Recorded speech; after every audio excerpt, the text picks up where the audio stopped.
Today, things are about to get really intense. So for the first time on this channel, I must warn you that if you're sensitive to tragedy, you might want to refrain from watching this video.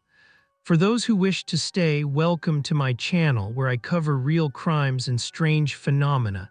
If you like what I say, please subscribe. Let's begin. The Japanese have long been known for their dedication to work. The term karoshi, death by overwork, was coined in Japan in the 1970s to describe deaths caused by exhaustion from excessive work. I think you've heard of it. Managers force their employees to perform tasks beyond their duties and encourage them to arrive at work earlier than scheduled. Leaving work on time, on the other hand, is frowned upon.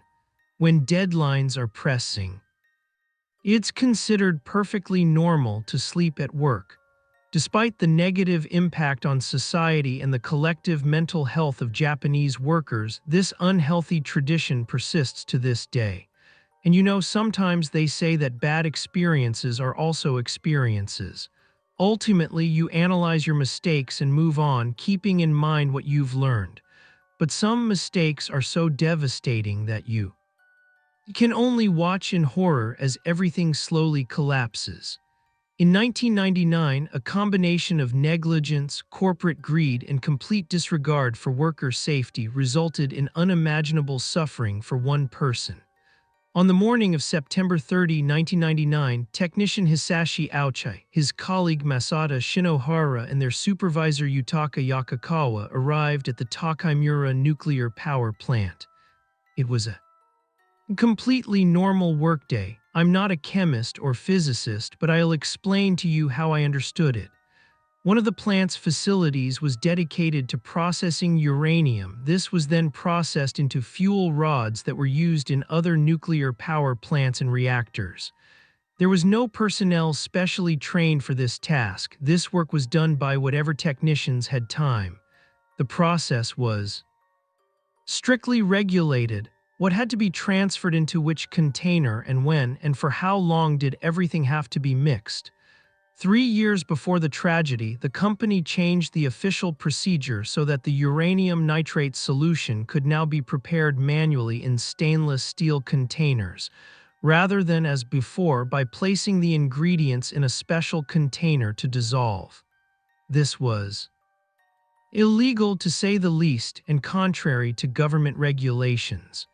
However, because the uranium concentration always remained extremely low, this change had never led to any accidents. When the 3 workers arrived that day, the factory was already 2 days behind schedule for delivering the nuclear fuel. The company put pressure on the employees to complete the process as quickly as possible. So, the technicians changed the process even more drastically. Now, instead of just preparing the solution by hand in buckets, they poured it directly into the settling tank. Furthermore, they used a uranium concentration 7 times higher than permitted to speed up production. And as you can imagine, this had tragic consequences. At around 10:35 a.m., Ouchi and Shinohara were mixing uranium powder in buckets exceeding the permissible concentration by 7 times. Ouchi leaned against the settling tank and helped Shinohara, who was standing on a platform pouring the mixture in. Suddenly, the gamma alarm went off. Ouchi, Shinozaki, and Yokokawa realized they had made a terrible mistake. All 3 reportedly saw a flash of blue light, the so-called Vavilov-Cherenkov effect. This releases enormous amount of energy, creating a shock wave similar to the sonic boom of a supersonic aircraft or a bullet.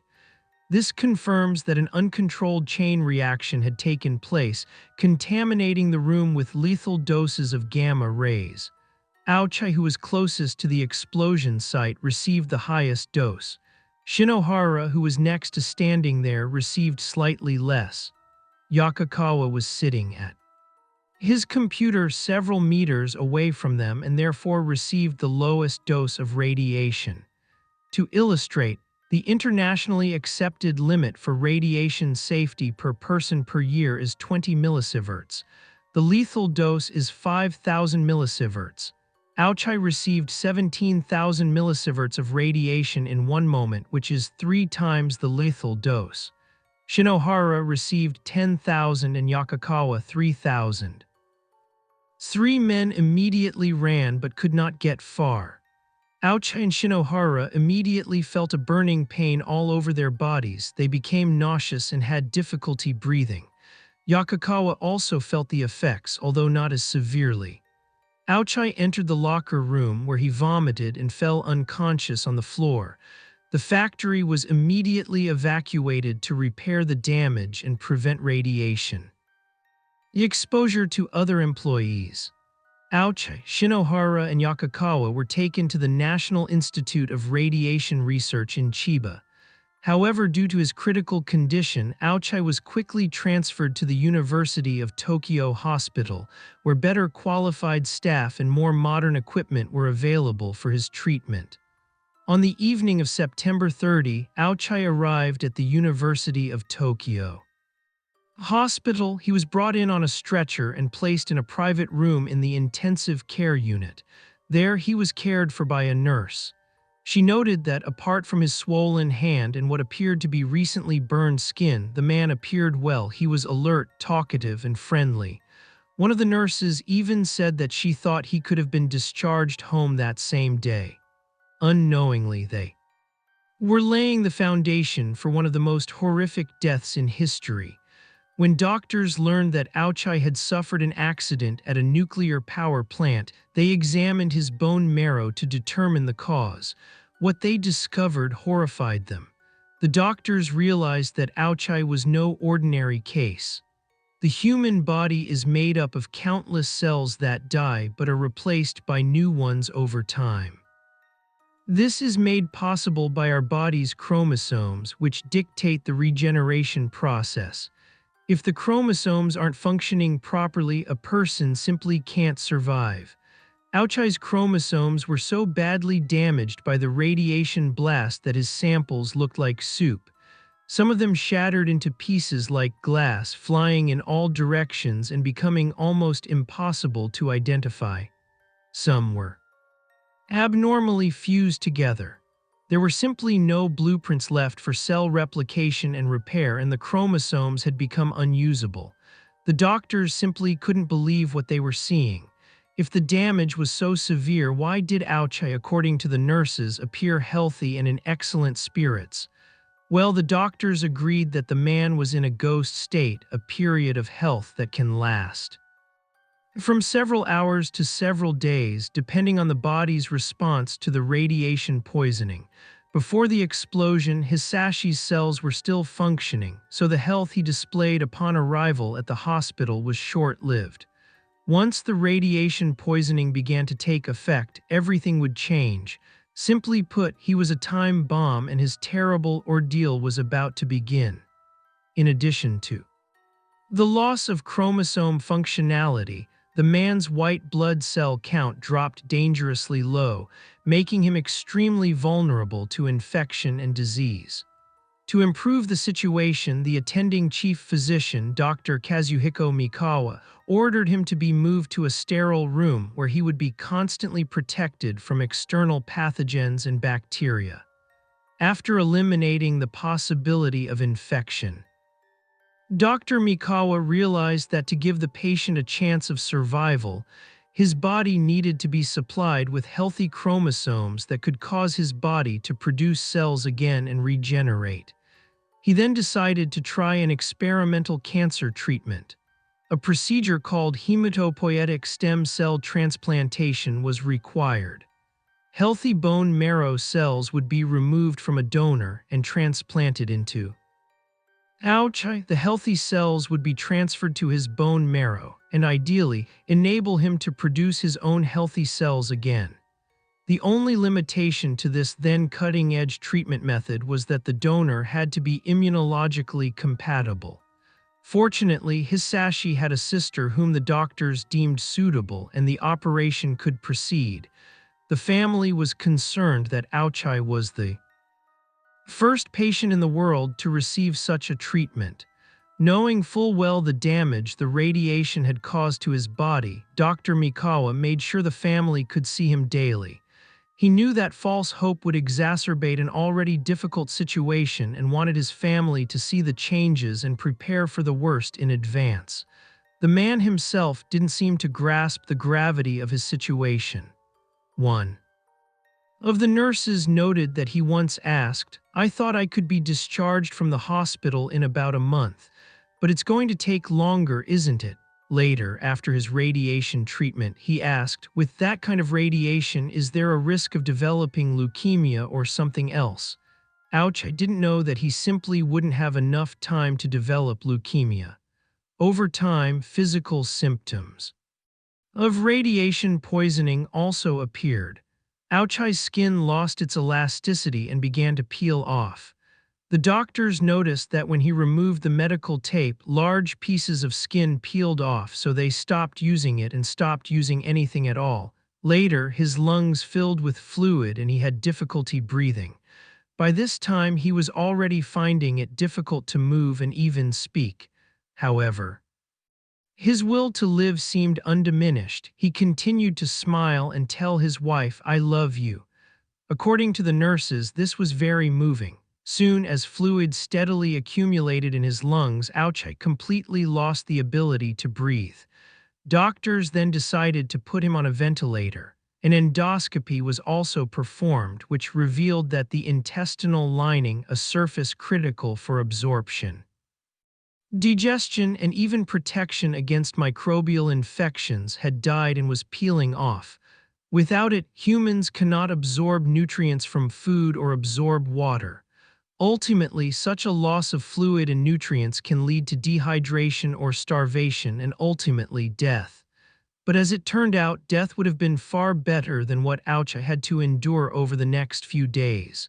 To determine what had gone wrong, Dr. Mikawa performed another test.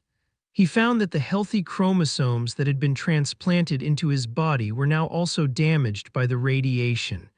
Despite his best efforts, his body had been so severely damaged by the radiation blast that even the healthy transplanted cells were affected. This meant that Ouchi was back to square one. Dr. Mikawa was distraught knowing he had to break this terrible news to his family, who had only just begun to regain hope. Meanwhile, Ouchi was developing problems with his gastrointestinal tract. He lost control of his bowels and suffered from round-the-clock diarrhea. In addition, the detached intestinal lining caused internal bleeding. He was losing a lot of blood quickly, so Dr. Mikawa had to administer transfusions. Imagine that, sometimes up to 10 times a day. Under these circumstances, he was constantly being administered fentanyl to relieve the pain. But his skin and flesh continued to blister and peel, leaving his body unable to retain fluids. He was in danger of completely dying to dehydrate. The man reportedly lost 8 to 10 liters of fluid per day, which had to be administered via an IV drip. The remaining layers of skin, medical staff wrapped almost his entire body in medical gauze, hoping this would hold the skin in place while helping to retain fluid. But this didn't help. The bandages were completely soaked with blood after just a few hours. The fluid loss was so severe that doctors had to measure the amount to know how much needed to be pumped back. By this point, Ouchi was already hopeless. A nurse wrote down his words, "No more, I'm going home, please stop." It is reported that Ouchi cried out for his mother in a state of delirium. Because his skin had lost its elasticity, he could no longer close his eyelids and reportedly cried blood. Because of the severe pain, he was given large doses of various medications to help him sleep and reduce his suffering. Dr. Mikawa spoke to Ouchi's family and told them that his condition was unlikely to improve and would most likely only worsen.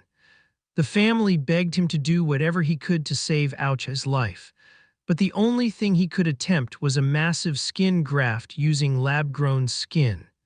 Dr. Mikawa hoped that if the skin grew, it would retain fluid and buy time to find other ways to help him.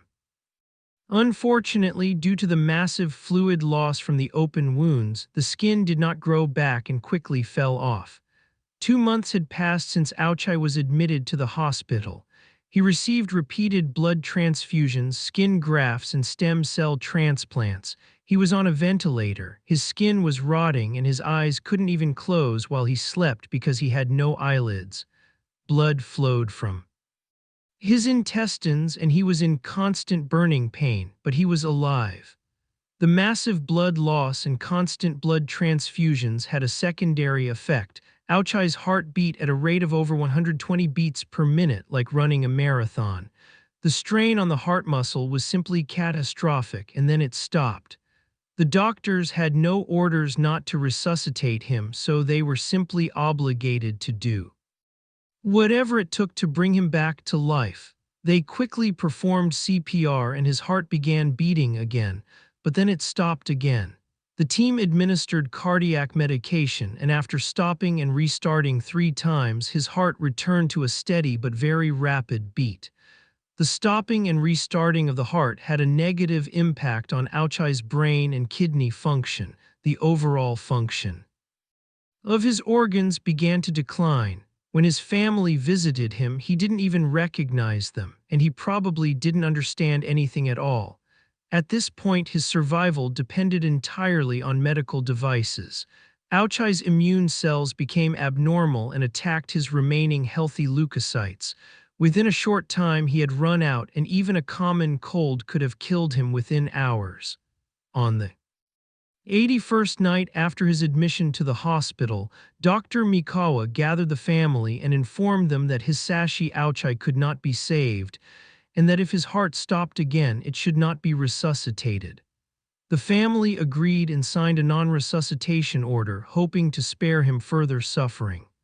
And so it was that on the 83rd day of this nightmare, Hisashi Ouchi's heart stopped beating. He was dead. It's hard to say who bears the blame in this story. Of course, the factory where Ouchi worked bears the brunt of the blame, but should we blame the doctors who used every means possible to save him, or his family who dreamed of his recovery and clung to every straw? What? I don't know. I only know one thing: nobody deserves this. And the more people know about it, the fewer such cases there will be in the future. Thank you for watching, and take care of yourselves.